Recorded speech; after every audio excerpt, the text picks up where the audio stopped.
this is the real wife carrying my grandson.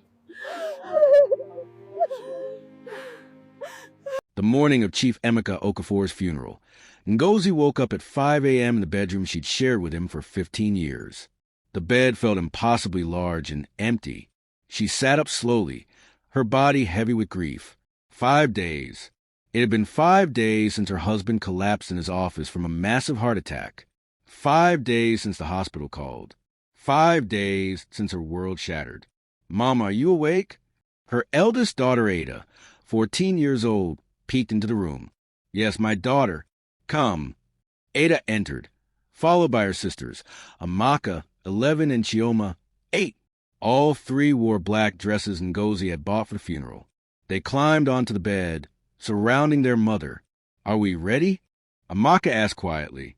Ngozi looked at her 3 daughters, beautiful, intelligent, the loves of her life, and the reason her husband's family had made her life hell for the past 10 years. "We're ready," she said, though her heart wasn't sure. St. Mary's Catholic Church in Lekki was packed with over 500 people.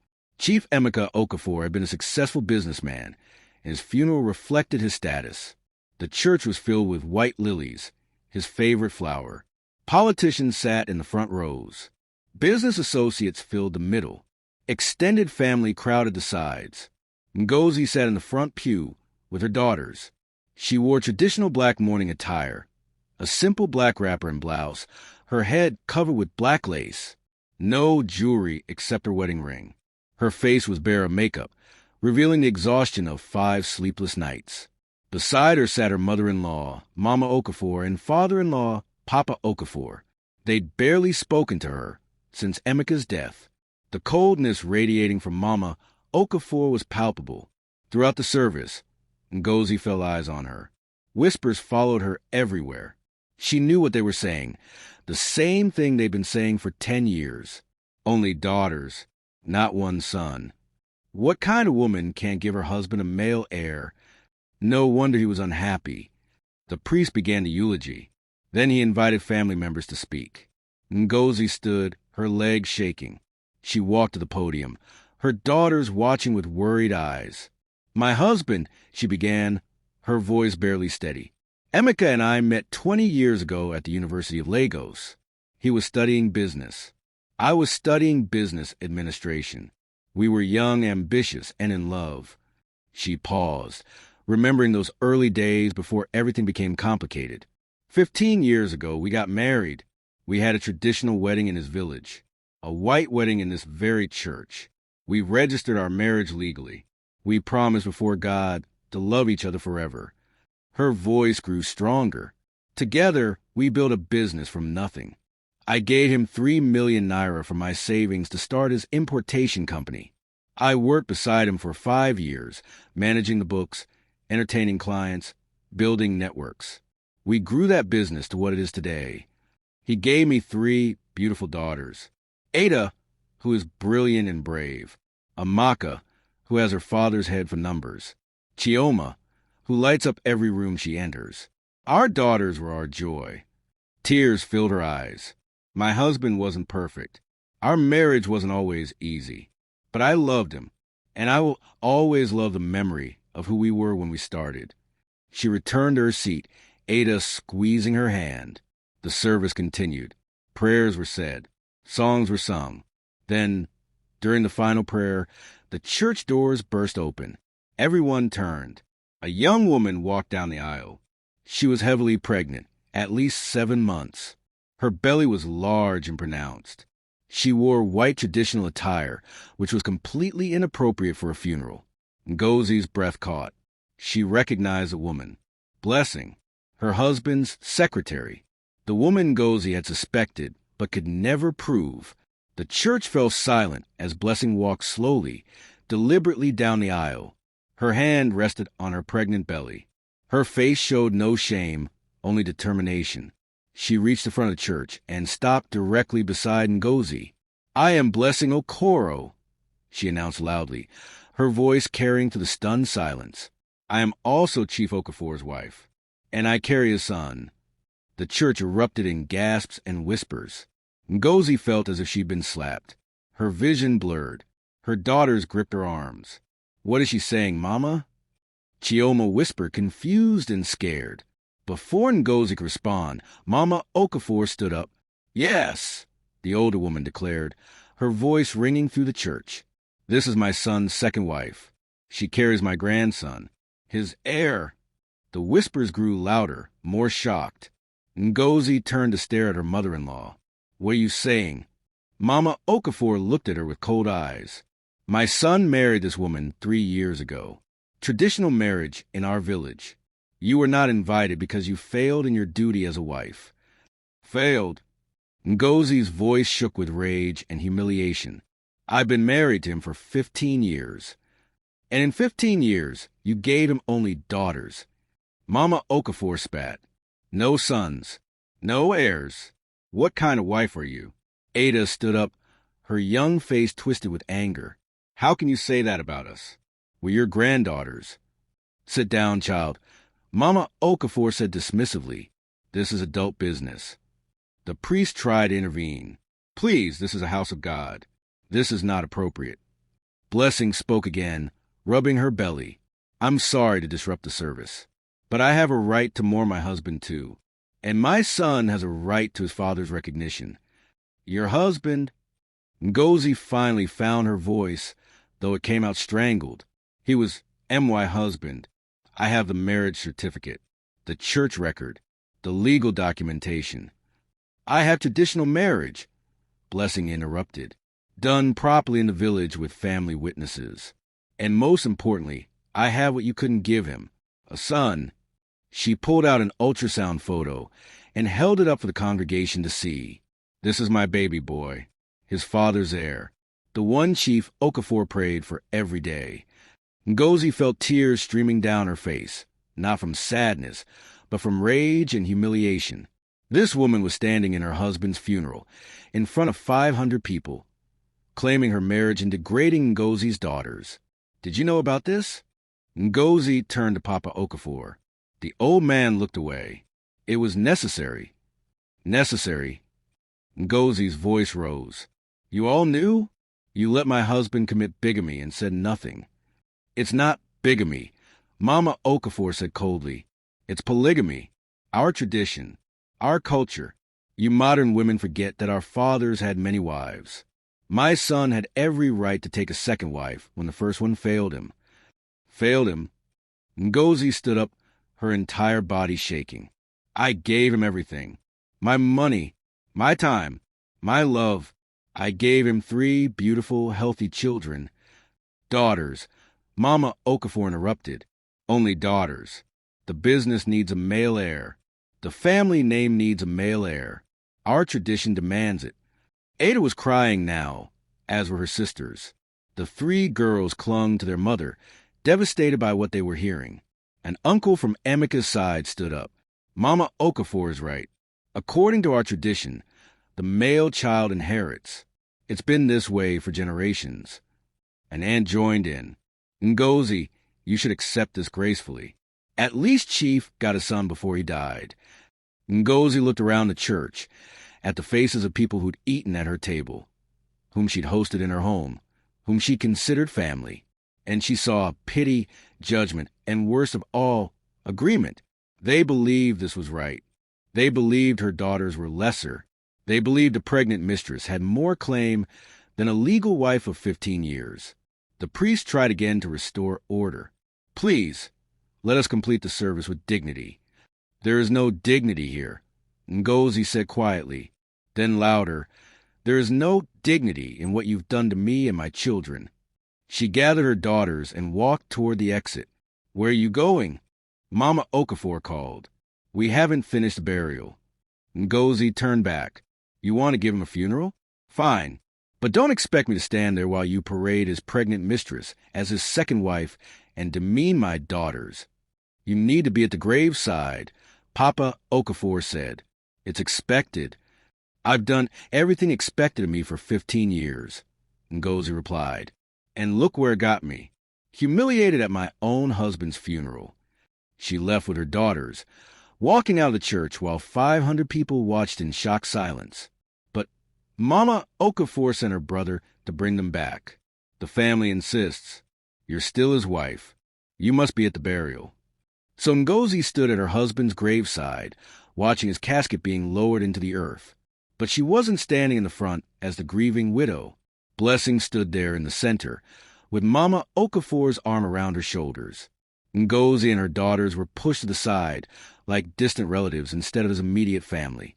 As the pastor spoke final words and people threw flowers into the grave, Ngozi felt something inside her harden. This wasn't grief anymore. This was war. After the burial, as people milled around offering condolences, Mama Okafor made an announcement. Family meeting tomorrow at the Okafor house. 10 o'clock. We'll discuss the will and inheritance. Everyone must attend. She looked directly at Ngozi. Including you. Blessing, standing beside her, smiled slightly. Yes, please attend. We have much to discuss about the properties and the business. Ngozi met Blessing's eyes. The younger woman's smile was triumphant. She thought she'd won. That night, Ngozi sat in her bedroom with her daughters tucked into bed in the adjoining rooms. The house was quiet, this massive house in Lekki that she and Emeka had bought together 12 years ago. She looked at her marriage certificate, hanging on the wall. The photo of her and Emeka on their wedding day, young and happy, before his family's pressure had poisoned everything. Ada appeared in the doorway. Mama can't sleep. Come. Her daughter climbed into bed beside her. Mama, what's going to happen? Will they really take our house? I don't know, my daughter. That woman said we can't inherit because we're girls. Is that true? Ngozi pulled her daughter close. It's true that some people believe that, but it's not true according to the law. What's the difference? The difference is that tradition can be wrong, but the law is supposed to protect everyone, including girls like you and your sisters. Are we going to fight them? Ngozi thought about it. Fight the entire Okafor family? Fight tradition? Fight cultural expectations that had existed for generations? Yes, she said finally. We're going to fight. Because you three deserve everything your father could give you. Not because you're boys or girls, but because you're his children. Ada was quiet for a moment. Then will we win? I don't know, but I know we'll try. After Ada fell asleep, Ngozi stayed awake, staring at the ceiling. Tomorrow, the real battle would begin. The next morning, Ngozi woke with a sense of purpose. She'd cried enough, been humiliated enough. Now it was time to fight. She dressed carefully, a simple but elegant blue dress, her hair wrapped neatly. She looked professional, dignified, not like a woman who'd been publicly shamed at her husband's funeral. Her daughters ate breakfast quietly. They were scared, she could tell. But Ada, her brave eldest, looked determined. Mama, we're going with you, Ada announced. It's a family meeting about adult matters. We're his children. It concerns us. We're going. Ngozi looked at her 14-year-old daughter and saw herself 20 years ago, fierce and unafraid. All right, we go together. At exactly 10 a.m., Ngozi and her daughters arrived at the Okafor family house, the same house where she was told a meeting would take place. Her house, the one she'd lived in for 15 years. But when she walked in, she felt like an intruder. The living room was filled with extended family. Aunts, uncles, cousins, in-laws. At least 30 people crammed into the space. They all turned to stare as she entered. Mama Okafor sat in the largest chair, like a queen on a throne. Papa Okafor beside her. And next to them, in a place of honor, sat Blessing, rubbing her pregnant belly like a prize. You're late? Mama Okafor said coldly. Ngozi checked her watch. It's exactly 10 o'clock. We started at 9:45. Of course they did. The disrespect continued. Ngozi and her daughter sat in the back, in chairs that had clearly been added as an afterthought. They were the outsiders now in their own home. We're waiting for the lawyer, Papa Okafor announced. 10 minutes later, Lawyer Adewale arrived, a distinguished man in his 50s whom Ngozi knew well. He'd handled her husband's business affairs for 10 years. He'd been at their house for dinners. He'd watched her daughters grow up. When he entered and saw the seating arrangement, Ngozi pushed to the back, Blessing in the place of honor. His face showed subtle disapproval, but he said nothing. simply taking a seat at the front. "Thank you all for coming," he began formally. "We're here to discuss Chief Emeka Okafor's will and the distribution of his estate. Let's get to it." Mama Okafor said impatiently, "My grandson needs his inheritance secured." "Your grandson isn't born yet," Ngozi said from the back. "He will be in 2 months. And he is the heir. The only heir." Lawyer Adewale cleared his throat. "Before we read the will, I need to clarify some legal matters." He pulled out folders from his briefcase. Chief Okafor's estate consists of approximately 500 million Nigerian nairas in total assets. This includes 5 properties, 3 business interests, and various accounts. Whispers went around the room. 500 million naira. A significant fortune. Blessing's eyes lit up with greed. "Now," Lawyer Adewale continued, "regarding marriages, I need to establish which marriages are legally recognized. My son was married twice," Mama Okafor announced. "Once to Ngozi, once to Blessing." "Let me rephrase," the lawyer said patiently. "Which marriages are legally recognized according to Nigerian law?" He pulled out a document.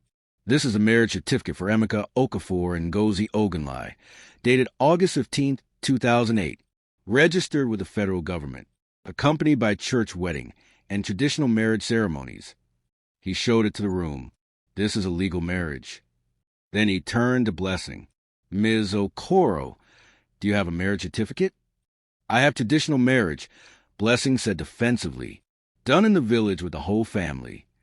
"But no legal certificate? No government registration?" "Traditional marriage is valid under customary law, yes, but for purposes of inheritance, Nigerian law recognizes registered marriages. Do you have any legal documentation of your marriage?" Blessing looked at Mama Okafor, panicked. Mama Okafor stood up. "We did traditional marriage. That's enough. Our ancestors didn't need government papers." "I understand," Lawyer Adewale said calmly. "But Chief Okafor's was written according to Nigerian law, which requires legal marriage documentation for spousal inheritance rights." "This is nonsense," an uncle shouted. "She gave him a son. That's what matters." "She's pregnant," Ngozi said quietly. "The child isn't born yet. But he will be, and he's male, the heir." Lawyer Adewale held up his hand.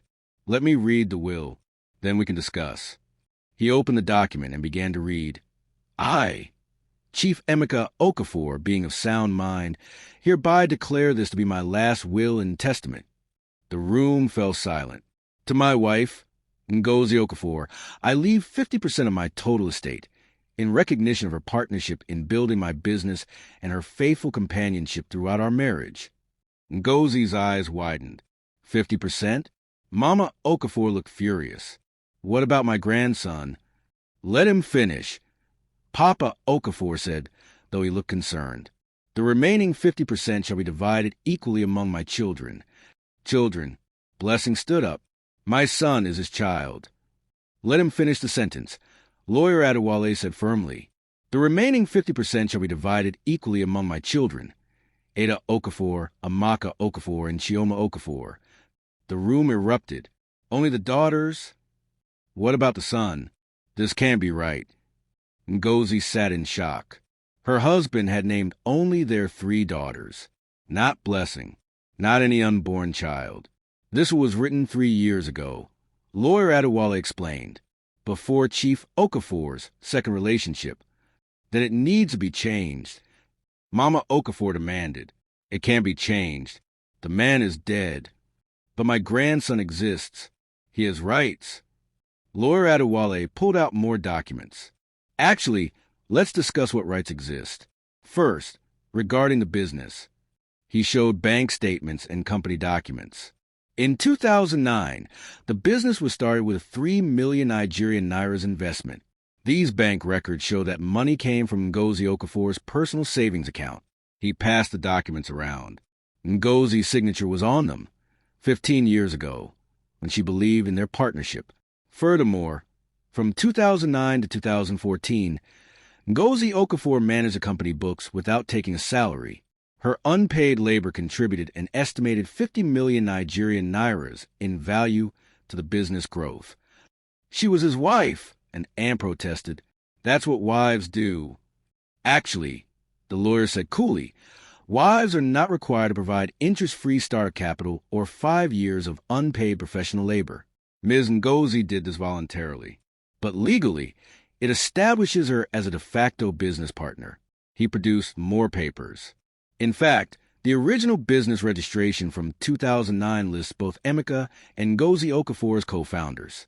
What? Mama Okafor snatched the paper. There was both their names. This makes her legally entitled to a significant portion of the business regardless of the will. Blessing looked panicked. She was watching her imagined fortune evaporate. What about me? She demanded. What about my son? When did you meet Chief Okafor? The lawyer asked. 3 years ago. As his employee? Yes, I was his secretary. And when did this relationship begin?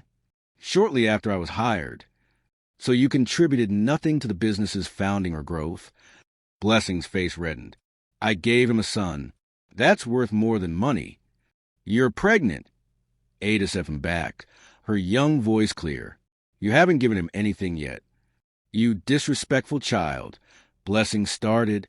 Don't speak to my daughter, Ngozi said, her voice like steel. Lawyer Adewale continued. Ms. Blessing, even if your child is born and paternity is established, that child would have inheritance rights equal to his siblings. Not exclusive. Equal. Equal. Mama Okafor looked like she might have a heart attack. Equal with girls? Yes. Nigerian law states that all children, regardless of gender, have equal inheritance rights. That's not our tradition. It is our law. The lawyer pulled out a thick legal document. The Nigerian Constitution, Section 42, subsection 2. No citizen of Nigeria shall be subjected to any disability or deprivation merely by reason of the circumstances of his birth. That includes gender. He looked around the room. You can't legally give the entire inheritance to a male child and exclude female children. That would be gender discrimination, which violates constitutional law. An uncle stood up, red-faced. Our fathers did it this way for generations. The eldest son inherits. The younger sons get portions. Daughters marry out. Your fathers did many things that are now illegal, Lawyer Adewale said bluntly, including owning slaves. Times change. Laws change. The room descended into chaos. Half the family was shouting about tradition. The other half was arguing about law. Amidst the chaos, Ngozi stood up. Enough! Her voice cut through the noise. Everyone turned to look at her. For 15 years, she said, her voice shaking with emotion, I have been a good wife. I gave my husband my savings, my time, my energy. I bore him 3 beautiful children and raised them to be smart, kind, respectful girls. Only girls, someone muttered. Only girls. Ngozi's voice rose. What is wrong with girls? Ada is top of her class. Amaka is brilliant at mathematics. Chioma has more kindness in her little finger than this entire room combined. She pointed at Blessing.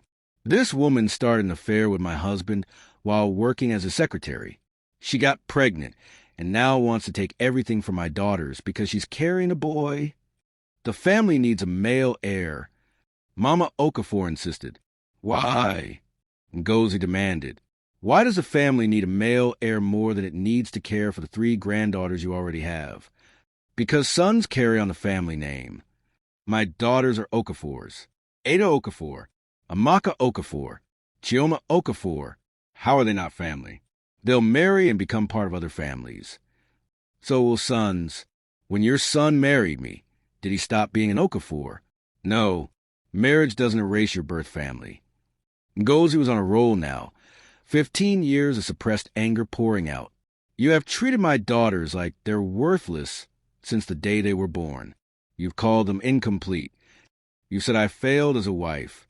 You've told them to their faces that they don't matter because they're girls. Tears streamed down her face. What kind of family does that? What kind of grandmother tells her granddaughters they're worthless? Mama Okafor stood up, furious. I wanted grandsons. Every woman wants grandsons. Why? What is so special about boys that makes girls disposable? Boys continue the lineage. Girls are the lineage. I am an Okafor now. So are my daughters. We carry the name with pride despite how you've treated us. She turned to the room. All of you sat in that church yesterday and watched this woman humiliate me. You said nothing. You did nothing because you agree with her. You think sons matter and daughters don't. No one could meet her eyes. Well, I'm done accepting that. My daughters will get what they're legally entitled to. And if you want to fight me in court, then we'll see you there. She gathered her daughters. Come, we're leaving. This is my house.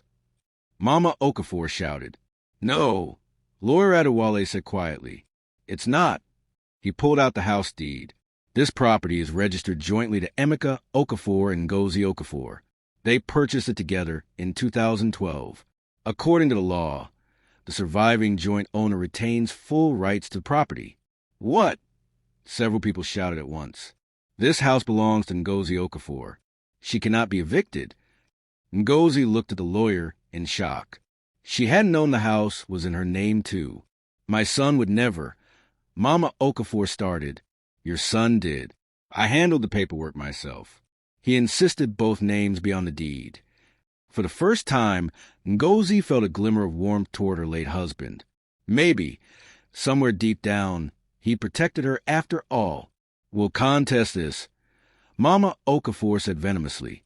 We'll fight you in court. I look forward to it, Ngozi replied. She walked out with her daughters and the lawyer following. Outside, Lawyer Adewale spoke quietly.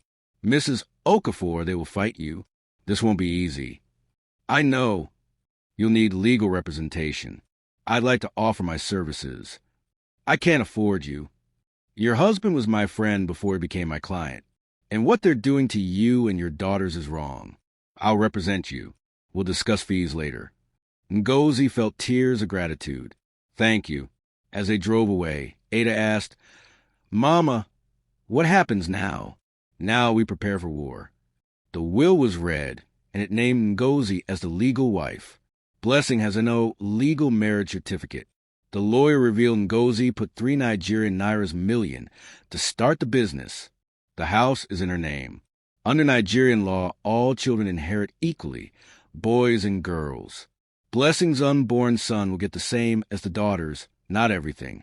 Mama Okafor is furious. She's threatening court battle. Extended family is pressuring Ngozi to give up.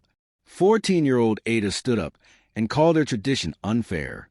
The battle lines are drawn, law versus tradition, mother-in-law versus wife, male heir versus daughter's rights. Smash that like button.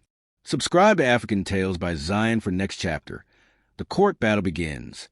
Turn on notifications. 2 months after the disastrous family meeting, Ngozi sat in Lagos High Court watching the courtroom fill with spectators. The case had become famous. Widow versus second wife, battle for inheritance. Media outlets had picked it up. Gender rights activists had rallied behind Ngozi. Traditional groups had rallied behind Blessing and Mama Okafor. Nigeria was divided. Ngozi wore a simple navy blue suit. Her daughter sat behind her with lawyer Adewale. They wanted to be there, to support their mother. Across the aisle sat Blessing, now 9 months pregnant, belly enormous, due any day. Beside her was Mama Okafor, Papa Okafor, and an expensive lawyer they'd hired using pooled family money. Blessing's lawyer, a sharp-dressed man named Barrister Williams, stood for opening statements. Your Honor, this case is simple. Chief Emeka Okafor married Ms. Blessing Okoro according to customary law. This is a valid marriage recognized under Nigerian customary law. He was desperate for a male heir after 15 years of having only daughters. Ms. Blessing is carrying that heir, a son, confirmed by ultrasound. He showed the ultrasound image to the court. Chief Okafor made it clear to his family that he wanted his son to inherit his business. He made verbal promises to Ms. Blessing. He built her a house. He provided for her. She was his wife in every meaningful way. Barrister Williams called his first witness, Uncle Okafor. Did Chief Emeka discuss his wishes for inheritance with you? The lawyer asked. Yes. He told me He wanted his son to inherit the business. He said daughters marry out of the family, but a son would carry on the Okafor legacy. And did he express unhappiness about having only daughters? Yes. He was heartbroken. He felt like he'd failed as a man. Ngozi flinched at those words. Her husband had felt like a failure because of her daughters? Next came Aunt Okafor. Chief was very unhappy. He spent all his time at family gatherings looking at other people's sons with envy. It was painful to watch. Then a family friend, Chief told me directly, if my son is born, everything goes to him. The girls will be taken care of, but the business, the legacy, that's for my son. Finally, Mama Okafor took the stand. My son was a broken man, she testified, dabbing her eyes with a handkerchief. Every day, watch his friends with sons while he had only daughters. I arranged a marriage to Blessing to give him peace, to give him hope. And did he love Miss Blessing? Barrister Williams asked. He adored her. She gave him something his first wife couldn't, hope for a son. The courtroom murmured. Then Blessing took the stand. She wore a simple dress, her pregnant belly prominent. She'd been coached well. She looked humble, sympathetic. Tell us about your relationship with Chief Okafor, her lawyer prompted. I started as a secretary 3 years ago. He was kind to me. We talked a lot. He told me about his sadness over not having sons. I felt sorry for him. How did the relationship develop? Slowly. We fell in love. His mother approved. His father approved. The whole family supported us because they wanted him to be happy. Did he promise you anything regarding inheritance? Yes, he told me. When our son is born, he'll inherit everything. The business, the properties, everything. He'll be the Okafor heir. Did you believe him? Of course. Why would I lie? I loved him. And his first wife, Ms. Ngozi, did Chief Okafor speak about her? He said she was a good woman, but that she'd failed him as a wife. That a man needs sons. That his daughters, while he loved them, couldn't carry on his legacy. Ngozi's hands clenched into fists. Her daughters, sitting behind her, were crying silently. Your witness, Barrister Williams said to Lawyer Adewale. Lawyer Adewale stood slowly. He'd been patient, letting them say their piece. Now it was his turn. Ms. Blessing, he began quietly, you said you and Chief Okafor fell in love slowly. How long after you were hired did the physical relationship begin? A few months. 3 months? 6 months. Maybe 3. So 3 months after being hired as secretary, you were sleeping with your married boss? It wasn't like that. What was it like? Please explain how an employee begins a sexual relationship with her married employer in a way that isn't what it sounds like. Objection! Barrister Williams shouted. Sustained. Rephrase, counselor. Ms. Blessing, were you aware Chief Okafor was married when this relationship began? Yes. Did that concern you? He said his marriage was unhappy. Did you verify this? Did you speak with his wife? Of course not. So you took the word of a man who wanted to sleep with you, that his marriage was unhappy? Objection. Badgering. Withdrawn. Lawyer Adewale switched tactics. You mentioned Chief built you a house. Is that correct? Yes. A beautiful house in Aja. How much did that house cost? I don't know exactly. 25 million Nigerian nairas, according to the records. He showed bank statements. He also gave you 5 million Nigerian nairas, monthly for the past 2 years. That's 120 million Nigerian nairas total, plus a 20 million Nigerian nairas lump sum when you announce your pregnancy. That's 165 million Nigerian nairas. Does that sound right? Blessing's face paled. He was taking care of me. Or paying you? Objection! Your Honor, I'm establishing that this relationship was transactional, not romantic. He showed more evidence. These are your bank statements, Ms. Blessing. Large deposits correspond directly with your pregnancy milestones. 20 million Nigerian nairas when you announced pregnancy. 15 million Nigerian nairas when ultrasound confirmed male gender. This looks less like love and more like payment for producing a male heir. The courtroom buzzed. That's not fair. Blessing cried. What's not fair is claiming to be a heartbroken widow while you collected 165 million Nigerian nairas in 3 years. My client, the actual widow, worked 5 years with no salary. He turned to Mama Okafor. Mrs. Okafor Sr., you arranged this marriage? Yes. My son needed a son. Did you encourage this young woman to pursue your married son? I introduced them. I made it clear we needed a grandson. Did you tell your son to divorce his legal wife? He didn't need to divorce. Polygamy is our tradition. But he never legally married Miss Blessing. Why not? Mama Okafor hesitated. Traditional marriage is enough.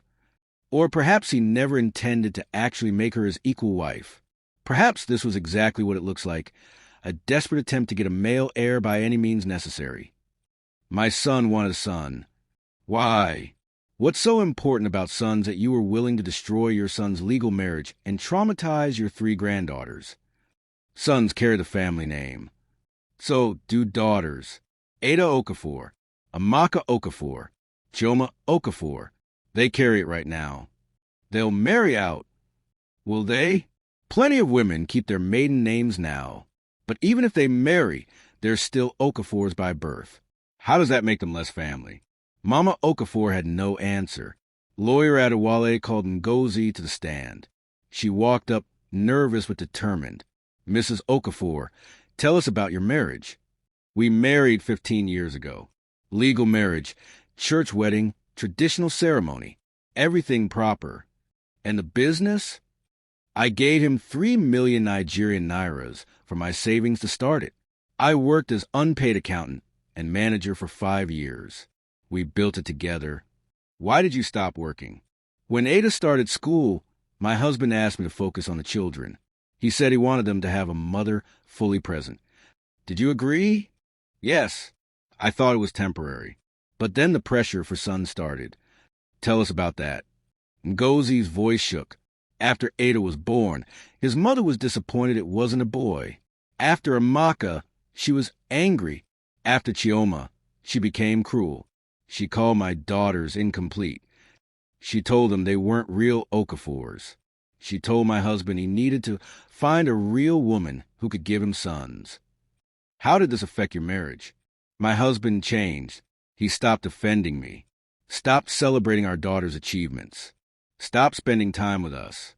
He was ashamed of his family because we were all female. Did you know about Miss Blessing? I suspected, but when I tried to talk to him about it, he told me to mind my business. He said if I'd given him sons, he wouldn't need to look elsewhere. Her voice broke. He blamed me for biology, for something I had no control over. Did you know the science? That gender is determined by the father's chromosomes, not the mother's. I learned it later. I tried to tell him, but he didn't want to hear it. His mother had convinced him it was my fault. Lawyer Adewale called a doctor to stand. Dr. Oyemide, a geneticist, explained, gender is determined by chromosomes. Women have XX. Men have XY. The father's sperm determines whether a child will be male or female. The mother has no control over this whatsoever. So blaming Mrs. Okafor for having daughters is scientifically incorrect? Completely. It's like blaming someone for the weather. They have no control over it. Next, Lawyer Adewale called Ada to the stand. The 14-year-old looked nervous but determined. Ada, tell us about your relationship with your grandmother. She hates us. That's a strong word. It's true. She tells us we're worthless, that we're not real heirs, that we ruin our father's life by being girls. How does that make you feel? Sad, angry, confused. We didn't choose to be girls. Why do we get punished for it? Your father, did he love you? Ada's eyes filled with tears. He used to. He used to call me a smart girl. He came to my school plays. But then he stopped. Grandmother kept telling him we were failures. Eventually, he believed her. Do you miss him? I miss who he was before. I don't miss who he became. The courtroom was silent. Lawyer Adewale called his final witness, a forensic accountant who reviewed all of Chief Okafor's financial records. Mrs. Ngozi Okafor contributed 3 million Nigerian nairas in startup capital in 2009. She provided 5 years of professional accounting services unpaid. Conservative estimate: her contributions totaled 53 million Nigerian nairas in value to the business. He showed the calculations. Ms. Blessing Okoro received 165 million Nigerian nairas over 3 years. She contributed 0 to business growth. This was payment for producing a male heir, nothing more. The judge called a recess. Outside, Ngozi hugged her daughters. "You were so brave," she told Ada. "Did I help?" "You told the truth. That always helps." Inside, the judge returned. "I've heard enough testimony, but I want to make something clear. This case is about more than inheritance. It's about gender equality under Nigerian law." She looked at both sides. Nigeria has a constitution that guarantees equal rights. We have laws that protect children regardless of gender. We cannot allow cultural traditions that violate constitutional rights. Verdict will be delivered in 1 week. As they left the courthouse, media swarmed. "Mrs. Ngozi, what if you lose?" a reporter asked. Ngozi stopped. She looked directly at the camera. "Then every Nigerian daughter will know her worth is determined by men who value tradition over justice. But I won't lose, because I'm not just fighting for my daughters. I'm fighting for every girl told she's worth less than her brother." The interview went viral. 1 week later, they returned for the verdict. But before the judge could speak, Blessing gasped. "The baby, it's coming." She was rushed to the hospital. The verdict was postponed. That evening, Blessing gave birth to a healthy baby boy, 3.2 kilograms, perfect in every way. Mama Okafor posted photos on social media. "The heir is born." Ngozi saw the posts, saw the baby's face, her late husband's face in miniature. Her daughters saw too. "Is that our brother?" Chioma asked quietly. "By blood, yes." "Will the judge give him everything now that he's real?" Ngozi didn't have an answer. The week after baby Emeka Jr. was born felt like the longest in Ngozi's life. Social media exploded with photos of the baby. Mama Okafor held him like a trophy, posting, "The true heir, the one we prayed for." Traditional groups rallied. "See? The family finally has a son. The daughters should step aside." But gender rights activists pushed back. All children are equal. The law must protect girls. Nigeria was more divided than ever. Ngozi tried to shield her daughters from the commentary, but Ada saw everything online. "They're saying we should give him everything," Ada said one evening, showing her phone. "People say a lot of things." "You think the judge will change her mind now that he's born?" Ngozi didn't know. A theoretical baby was one thing. A real, living boy with Chief Okafor's face? That might sway even a progressive judge. "We wait for the verdict," was all she could say. Finally, 2 weeks after the birth, they returned to court for the verdict. Blessing arrived with baby Emeka Jr. Mama Okafor carried him into the courtroom like he was the second coming, showing him to everyone. The baby was beautiful, innocent, perfect, unaware of the battle raging around him. Ngozi felt a pang looking at him. Her husband's son, her daughter's half-brother, a child who'd been weaponized before he even took his first breath. The judge entered. Justice Adeyemi, a woman in her 50s with a reputation for fairness and progressive thinking. "I've reviewed all evidence and testimony," she began. "This case has garnered significant public attention. People are watching to see how Nigeria's legal system handles conflicts between tradition and constitutional law." She looked at both sides. "Let me be clear. I respect tradition. I respect culture. But I took an oath to uphold Nigerian law. And the law is clear." Mama Okafor gripped the armrest of her seat. "Regarding the marriages, Ngozi Okafor is the only legally recognized wife. Her marriage is registered with the federal government, accompanied by all necessary documentation. Ms. Blessing's traditional marriage, while culturally significant, lacks legal documentation, and therefore doesn't qualify for spousal inheritance rights under Nigerian law." Blessing's face crumpled. "Regarding the children, under Nigerian law, all children are equal. Section 42 of the Constitution prohibits discrimination based on circumstances of birth, including gender. The will specifies that 50% of the estate goes to Ngozi Okafor. The remaining 50% is to be divided among the children. She paused. Chief Okafor's will specifically names 3 children, Ada, Amaka, and Chioma. However, DNA testing has confirmed that Emeka Jr. is also Chief Okafor's biological son. Mama Okafor sat up straighter. Therefore, the estate will be divided as follows. 50%, 250 million Nigerian nairas, goes to Ngozi Okafor as a legal widow. The remaining 50%, 250 million Nigerian nairas, will be divided equally among all 4 children. That means each child receives 62.5 million Nigerian nairas. Ada, Amaka, Chioma, and Emeka Jr. will all inherit the same amount. What?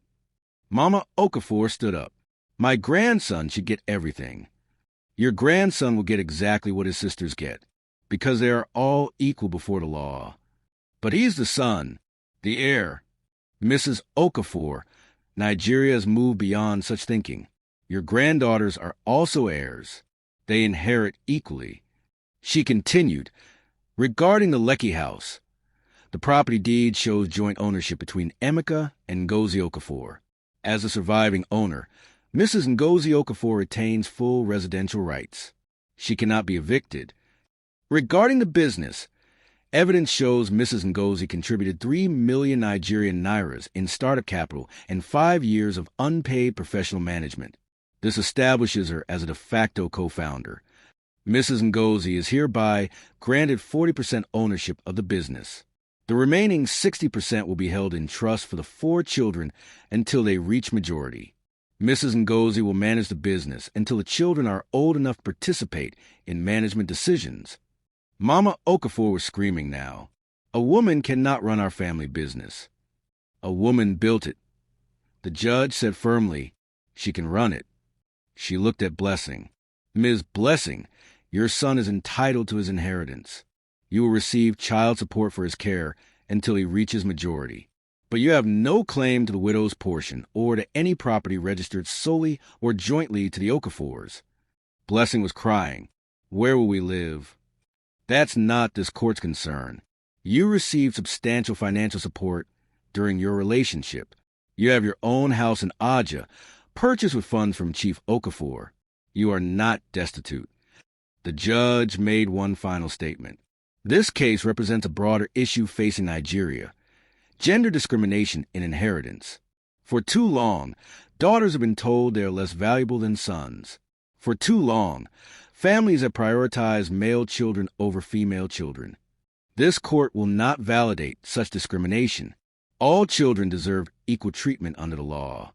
My ruling is final. This case is closed. The gavel came down. Ngozi felt her daughter's arms around her. They were crying, tears of relief and joy. They'd won. Outside the courthouse, media swarmed. Blessing, holding baby Emeka Jr., spoke to cameras. This isn't fair. My son deserves everything. He's the only son. A reporter asked, but don't his sisters deserve inheritance too? They're girls. They'll marry and leave. My son carries the Okafor name. Mama Okafor added, we'll appeal. This fight isn't over. Meanwhile, Ngozi stood with her daughters and made her own statement. Today, justice prevailed, not just for me and my daughters, but for every Nigerian girl who's been told she's worth less than her brother. My daughters, Ada, Amaka, and Chioma, are smart, capable, and deserving. They are Okafors by birth and by right. As for Emeka Jr., he is innocent in all this. He is their half-brother. When he's old enough to understand, I hope he'll know his sisters and respect them as equals. To every woman facing gender discrimination, document everything. Know your rights. Fight for your daughters. The interview went viral, spawning hashtags. Hashtag daughters are heirs. Hashtag justice for Ngozi. Hashtag equal inheritance. 2 months later, life had settled into a new normal. Ngozi officially took over management of the business. The employees, who'd respected her years ago, welcomed her back. The company's revenue actually increased under her leadership. She made fairer decisions and treated workers better than her late husband had. Her daughters thrived. Ada's grades improved. Amaka joined the math club. Chioma started drawing again. They were healing. Then the notification came. Mama Okafor and Blessing had filed an appeal. Of course they did. Ngozi said to lawyer Adewale, "Are you prepared to fight again?" "I am. We won once. We'll win again." The appeal was scheduled for 6 months later. They filed an appeal. The fight continues. Can Ngozi survive another court battle? Will the higher court overturn the verdict? Smash that like button. Subscribe to Africantales by Zion for the final chapter. The appeal and ultimate victory. Turn on notifications. 6 months later, the appeal hearing took place in a higher court. Blessing and Mama Okafor had pooled money from the entire extended family, Nigerian naira 10 million, to hire an even more expensive lawyer. Their new strategy was more aggressive. Attack Ngozi's character and business management. "Your Honor," the new lawyer began. "Since Mrs. Ngozi took over the business 6 months ago, expenses have increased by 30%. He showed financial reports. She's mismanaging the children's inheritance. She's unqualified to run a 300 million Nigerian nairas enterprise. The male heir's inheritance is at risk." He brought business experts who testified that Ngozi was spending recklessly, making poor decisions, destroying the company Chief Okafor built. Then lawyer Adewale presented the actual financial reports. Expenses increased because Mrs. Ngozi is investing in growth. She hired 2 new salespeople. She upgraded equipment. She secured 3 new contracts worth 50 million Nigerian nairas. He showed the real numbers. Revenue is up 20%. Profit margins have improved. Employee satisfaction surveys show dramatic improvement. The business is thriving. The experts were exposed as friends of the Okafor family with no actual business credentials. Next, Blessing's lawyer tried character assassination. Mrs. Ngozi is bitter and vindictive. She won't let Miss Blessing visit Chief Okafor's grave. She's keeping the children from their baby brother. She's poisoning them against him. Lawyer Adewale called all 3 daughters to testify. Ada spoke first. "My mother has never said one bad word about Emeka Jr. She tells us he's our brother, and he's innocent. We're angry about what they did to our mother, but she teaches us to separate babies from adult battles." Amaka added, "Mama offered supervised visits so we could meet our brother. Blessing refused unless Mama gave up the house." Who's really being vindictive? Chioma, the youngest, said simply, "Mama is the strongest person I know. She wakes up at 5 a.m. to run the business and still makes us breakfast. She helps with homework. She goes to our school events. She's not bitter. She's amazing." The judges looked moved. Then lawyer Adewale dropped his bombshell. "Your Honor, I have evidence of conspiracy." He played audio recordings recovered from Chief Okafor's business phone cloud storage. Mama Okafor's voice, "She only gave girls. We need to replace her." Chief's voice, "Mama, I'm married to Ngozi." Mama, "So? Our fathers had many wives." Take a second. "I found the perfect girl. Young. Fertile. Chief, I don't know." Mama, "Do you want sons or not? Do you want to be a laughingstock? Do you want people pitying you for having no male heir?" The courtroom gasped. Another recording. Blessing's voice, "Once I'm pregnant with a boy, we push out the first wife." Mama Okafor, "Yes. My grandson gets everything." Blessing, "What about her daughters?" Mama, "Girls don't matter. They'll marry out. The business, the properties, everything goes to the boy." The conspiracy was laid bare. This wasn't about love or family. It was calculated inheritance theft. Did you conspire with Mama Okafor to disinherit the 3 daughters? Lawyer Adewale asked Blessing on cross-examination. Blessing stammered, I just wanted security for my son, at the expense of 3 girls who'd done nothing wrong. They're girls. They'll be fine." "Why will they be fine? Because girls don't need inheritance? Because girls don't deserve their father's legacy?" Blessing had no good answer. Lawyer Adewale called one final witness. Chief Okafor's former business partner. Did Chief Okafor ever express regret about the second marriage? Yes. A month before he died, he told me, I made a mistake. I let my mother pressure me into something I didn't want. I love my daughters. I love Ngozi. The second marriage, it was wrong. Did he plan to end it? He said he was going to, but then he died suddenly. Blessing looked shocked. The man, she thought, loved her was planning to leave her. The judge, a different judge this time, male, looked at both sides. I've reviewed the original verdict. I've heard new testimony. I've listened to the conspiracy recordings. The lower court's ruling was sound. All children inherit equally. Gender cannot be grounds for discrimination. Furthermore, the recordings prove this wasn't about family. It was about greed and gender bias. The appeal is denied. The original verdict stands. Additionally, I'm adding restraining orders. Mrs. Mama Okafor and Ms. Blessing are prohibited from harassing Mrs. Ngozi or interfering with her business management. Any further legal action will be considered harassment and may result in sanctions. The gavel came down. It was over, really over, 2 years later. Ngozi stood in her office overlooking Lagos. The business had grown to 800 million Nigerian nairas in value. She doubled it. Her phone rang. A magazine interview request. Mrs. Okafor, we'd like to feature you in our Women in Business issue. From widow to CEO, your story is inspiring. She agreed. The article came out a month later. Ngozi Okafor, the widow who refused to disappear. It detailed everything. The funeral humiliation, the court battles, the victory, the business success. At home, her daughters were thriving. Ada, now 17, was top of her class. She'd been accepted to study law at the University of Lagos. I want to fight for women's rights, Mama, like you did. Amaka, 14, was a math prodigy. She wanted to study business and eventually help run the company. I'll be CFO when I'm older, she declared. Chioma, now 11, wanted to be an architect. I'll design buildings for working women, with daycare centers and everything. One Saturday afternoon, there was a knock at the door. It was Blessing, holding Emeka Jr.'s hand. The boy was now 2 years old. Cute, innocent, looking exactly like his father.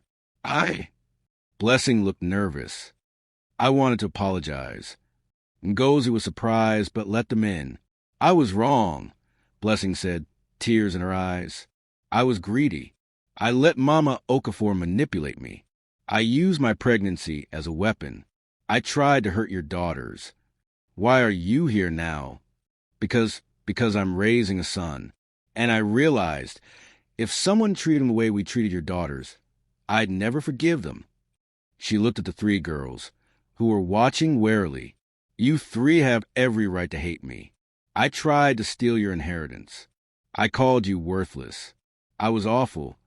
Why should we forgive you? Ada asked, You shouldn't, but your brother is innocent, and he should know his sisters. Ngozi thought about it. Then, supervised visits. Here, once a month, if the girls agree. The girls looked at baby Emeka Jr. He was adorable, holding a stuffed bear, unaware of the adult drama. He's our brother, Ada said finally. It's not his fault. Over time, a fragile relationship formed.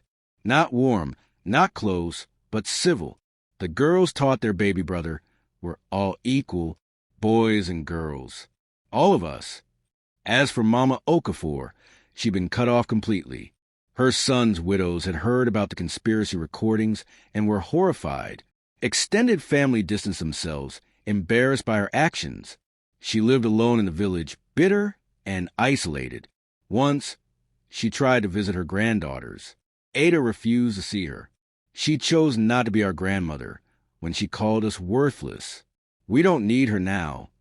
On Ngozi's 40th birthday, she threw a party. Her daughters, thriving. Her business, successful.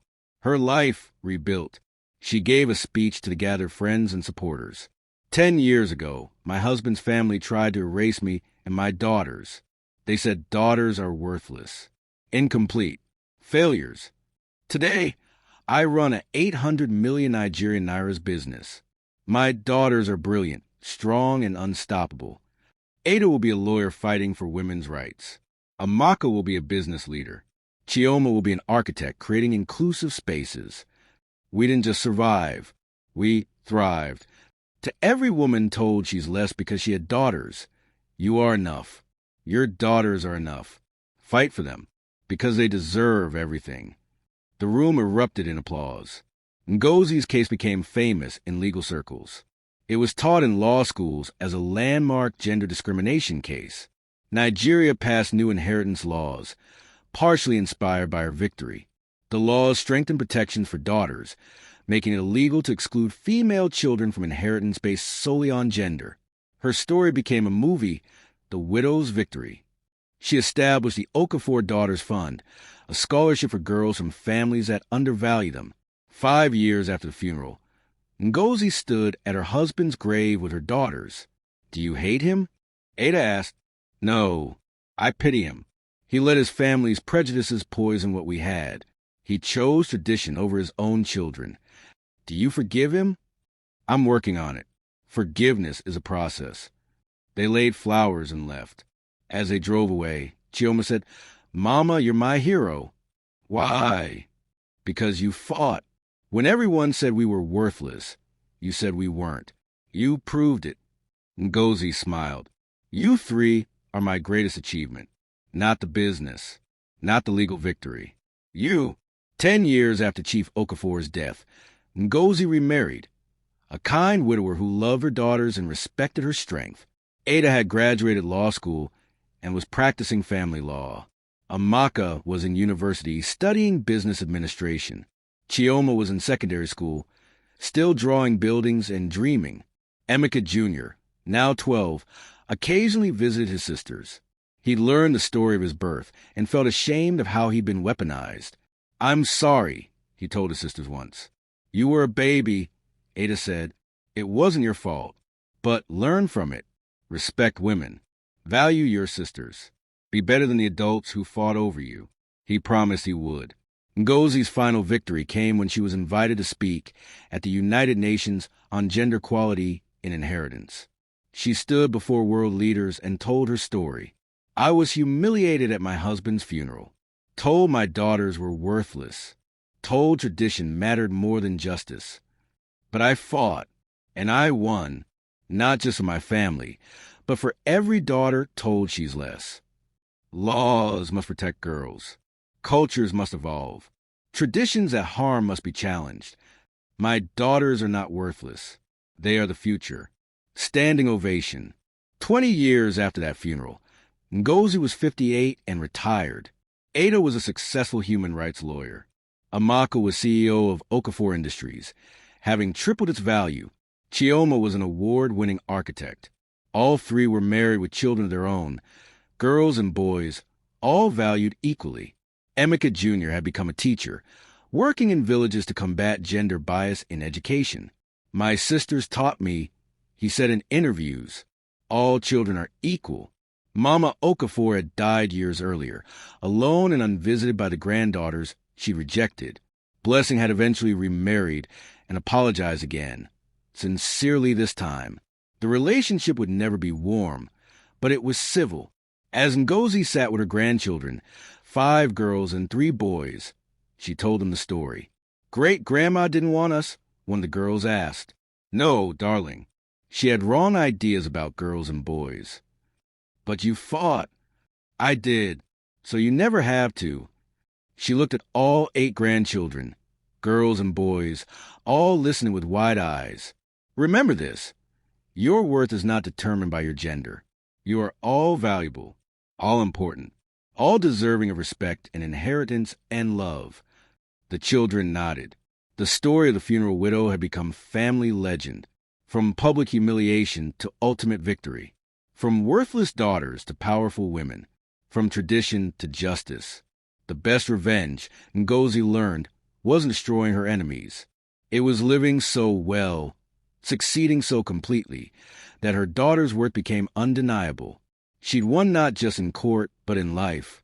And that was the greatest victory of all.